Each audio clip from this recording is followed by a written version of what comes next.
Welcome to KLOS New and Approved. I'm your host, Matt Pinfield. My guest is Dorothy Martin from Dorothy. Dorothy, how are you? I'm good. How are you? It's always great to see you, I got to say. I'm very excited about this tour you've coming up.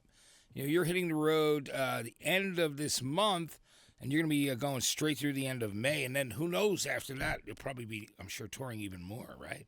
That's just the first. You have a 2-month tour set up for right now, right? Yeah, I think it's at least 9 weeks on the road, but we're so ready to do it. I mean, we've been itching to get out there and play.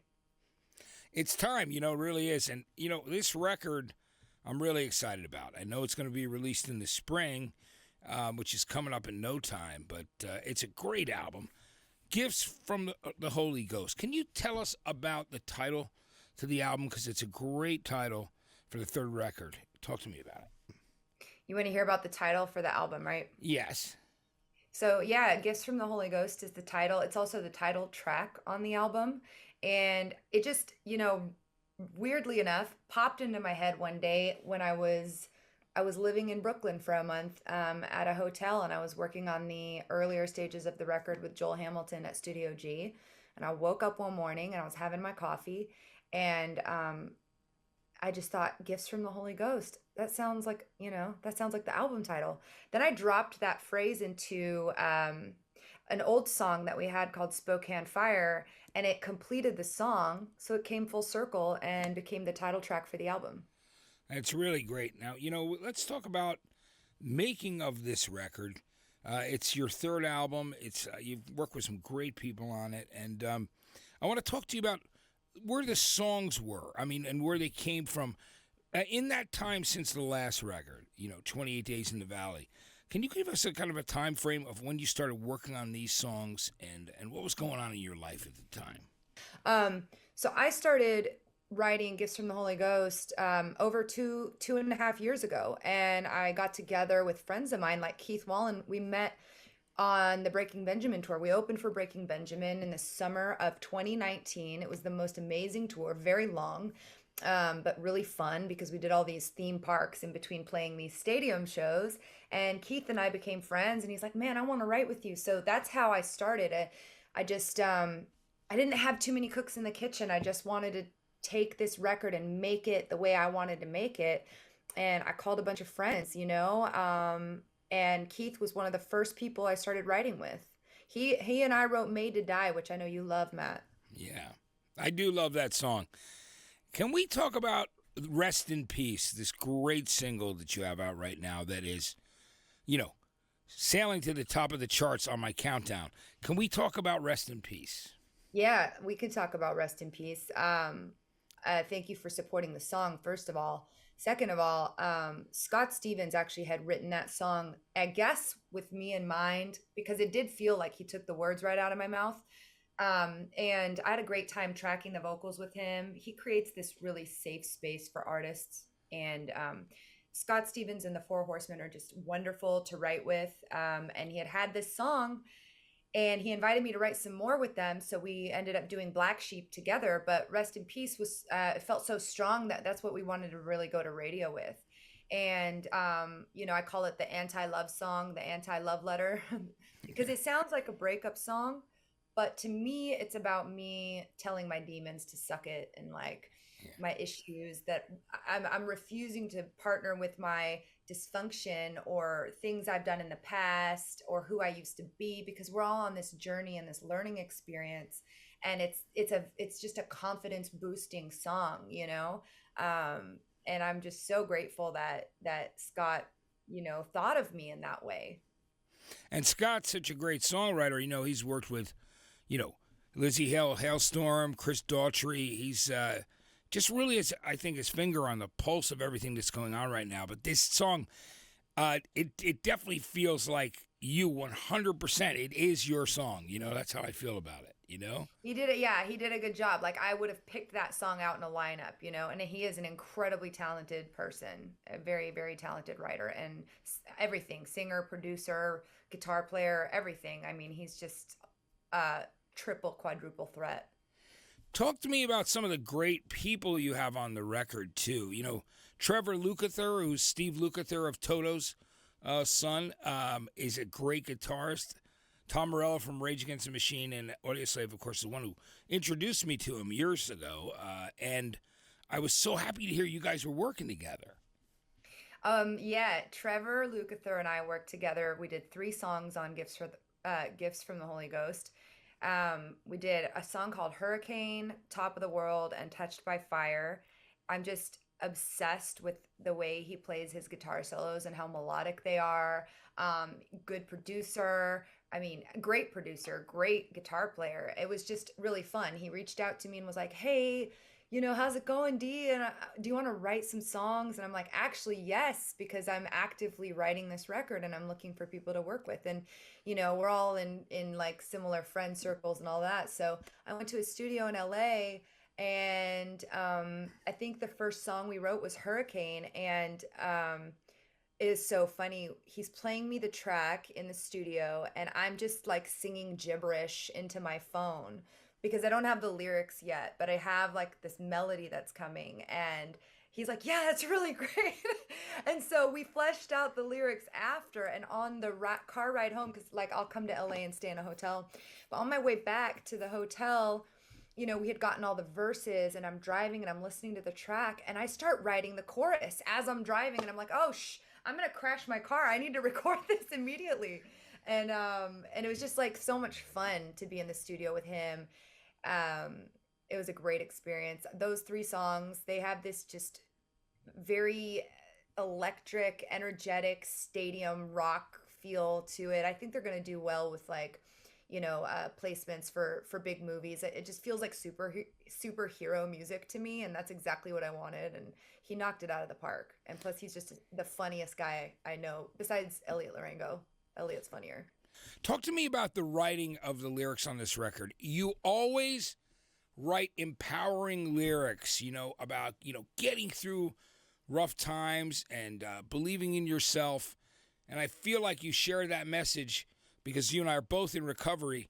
I love, that you're very open about that. And, the songs are literally about empowering others. Talk to me about that. Yeah, so when I made this record, I wanted to be as honest as possible and really write stories about my experiences, but also I wanted to use it as a way to inspire and uplift people. I wanted it to have much deeper substance than I've ever, tapped into before, or at least really lean more in that direction, but delivering it in a really fun rock and roll package. And it just seems to be a really common theme throughout this album, that it's overcoming the darkness, and there's a lot of inspiration. And I wanted to give people hope. We all went through a rough couple years. And sure, yeah, I'm totally open about my journeys in recovery. And because if it helps someone, then great. Like, I feel like that's what my purpose is here. And so I wanted to make the album inspiring, but also full of ear candy, like full of really fun hooks and fun songs. And it absolutely rocks. Let's talk about your live band that'll be going out on the road. I mean, Sam is such a great guitarist. Sam Bolton, he's great, and your whole band, just a killer live band. Talk to me about how you pick the people for your live shows. Oh, so like how I pick band members is so funny. I don't know, it just kind of happens, I guess, the way it's supposed to happen. I think it was Ace Von Johnson invited me out to the Viper Room, and Sam Colton was playing, and he gave me chills. And I just said, "Man, he's great. Like, I'd love for him to play in my band." And here we are, and Elliot's been with me for years. Jake Hayden's a good friend and an incredible drummer. He played on all those Trevor Lukather tracks, and it just kind of, all the puzzle pieces sort of fell into place. I'm really happy with where we're at. Yeah, Sam Colton's a great guitarist. All your band members, there's such a great vibe. I got to spend time with those guys, and I'm really excited about the tour. Dorothy, talk to me about growing up and being born in Budapest and how long you lived there, and when did you first discover rock and roll and music? No, I came to the United States with my mom when I was about 3 years old, and I grew up in San Diego. And she got remarried, and my stepdad had a pretty large vinyl record collection, and we'd go to shows out here. I remember when San Diego had street scene, and my first concert was Blink 182 with Newfound Glory opening, and then after that I was hooked. I just wanted to go to shows, and I'd go to Soma all the time. Lose Records out here like had a used store where you could buy CDs for like $1 or like $3. And so I would just buy everything I could get my hands on, No Doubt, Green Day, like all the rock, all the different varieties of rock. And so I'm a 90s kid, and it really just shaped me. But yeah, I had a great time growing up down here and going to shows. It was a lot of fun. When did you know that you wanted to become a songwriter and performer? I always wanted to sing. I'm mostly self-taught, and then I branched out and started looking for mentorship through teachers and classes in school. I think I did a summer vocal program with Corrine Shan at MI, and I've had private teachers, and just learning by trial and error. But touring was what really taught me how to use my voice and how to learn to be myself. And but I discovered that I loved songwriting once I started really taking music seriously and getting in the studio with producers and other writers and other musicians. And now it's like my favorite thing ever. I love to write. It's so much fun. I wish I could do it. I wish I did it more often. I like especially collaborating with others because of the dynamic and the chemistry it creates and the magic that happens. So it was just, I never thought I'd be a songwriter, but here we are. I never thought I'd be fronting a rock band and touring. And I came from Eastern Europe in the late 80s. It's amazing, and you just built this really strong following on these last 3 records, which are all really great. But this new album, I keep telling people they're going to be blown away by it when they hear it, because the songs are awesome. They really are. They're so strong. Thank you. I mean, I just am blown away at all the people who were willing to contribute. Like, I went out to Vegas and wrote a couple songs with Jason Hook. That was awesome. And one of my favorite lyrics on the album is in a song we did together called A Beautiful Life. And the lyric is, "Don't let the demons get you down." And that's like the motto of the album. Yeah, I mean, Jason Hook, for those people that are watching and listening, was with Five Finger Death Punch, and he's a great songwriter, great guy. So I'm sure that was a great experience for you writing together. It was pretty awesome. Yeah. And Chris Trainer from Bush and some of his friends, they started a song that they sent over to me, which ended up being Big Guns. And I, wrote my story into the lyrics, and I love that song. And then, we had Chris Lord-Alge involved and Phil X, and just so much talent. I'm amazed. I really hope the fans love it. It's the album I've always wanted to make. It's definitely heading right into the direction I want to go, right into the sunset on my horse with my pistols. I don't know. Like, yeah, their songs are really great, as I said. And, I've said it before. Let's talk about the fact that you really blew people away on Denny Wimmer's festival, Welcome to Rockville, in Daytona Beach. Everybody walked away from that show saying, hey, if they didn't know you guys already, they discovered you, and then the people that knew the band loved your performance. Tell me about that, because it was really like a groundbreaking show for a lot of fans that were just, tell me about it. Well, first of all, we love Danny Wimmer. What a great group of people, and we love playing their shows every time. It's never a disappointment. It's always so much fun. It's like a wild circus, of rock and roll, and seeing new fans all over the place. And then I'm always, fangirling in the corner, watching like the headlining bands whenever I can. Welcome to Rockville, I'd have to say, was hands down the coolest show we've ever played to date. I mean, there was like 30,000 people there, and it was in Florida. I think it was on 11/11, and somehow we got bumped to a later primetime slot, as luck would have it. And it was just incredible. I mean, I don't think I've seen that many people at a show ever, but I sort of left my body, so I wasn't nervous. I was just kind of like having an out of body experience, and I probably should have peed my pants, but I didn't. Yeah. Um, my ears went out, there was like I almost tripped on this cable. There was all these things that happened, and but none of it phased us. Like it was so awesome, and the fans were incredible. But I'll never forget that, and I can't wait to do it again. And we are playing Louder Than Life this year, so we can't wait to see you at Louder Than Life. Yeah. You'll see your fans, and I'm going to be at all those festivals because I'm doing some really cool stuff with DWP now.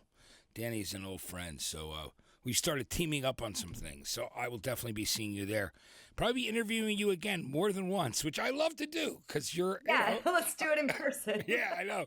That'll be great. Absolutely. It's really exciting. Talk to me about for you when you get in front of a live audience. You really pour your heart and soul into it. You're very emotive, and your voice is so strong. What is one of the most important things that you take away from when you perform live? One of the most important things I take away from when I perform live is having a connection with the audience and hopefully impacting someone in a good way, delivering the lyrics. Maybe that might be something that they need to hear, that inspires them or creates a shift or just helps them forget about their day for a minute, about their problems for a minute and kind of bring them up into a happy place just for, an hour set. And when I have like a real connection with them, it's so rewarding. It's like, it's better than any drug. I mean, it's love. It's pure love, and nothing can beat that high. There's no synthetic thing that could ever top that. Coming down off of that is interesting. So it's beautiful. It's such a beautiful experience. I think it's great. And so you're taking out Joyous Wolf on this tour as well. So you've got some cool opening acts, and you got to be so excited to get back out on the road. How was the pandemic for you? What were some of the things you did to keep yourself busy and sane during that period? Yeah, lockdown was interesting. I made an album. Yeah. I made an album, and I would go out and jog in nature a lot so I wouldn't lose my mind. Some of the the unintended consequences were a lot of relapses and overdoses and suicides that don't seem to be getting as much attention as they should. And it was a crazy time. I would go out and run. I would try to, I would do Zoom meetings, 12-step Zoom meetings. And look, I relapsed and ended up in rehab and checked into rehab in Nashville on Halloween. But I don't think there's any accidents in the universe. And I was supposed to be there at that time to meet the people I met and have the experiences I had. Like, I don't, what do we say? We don't shut the door.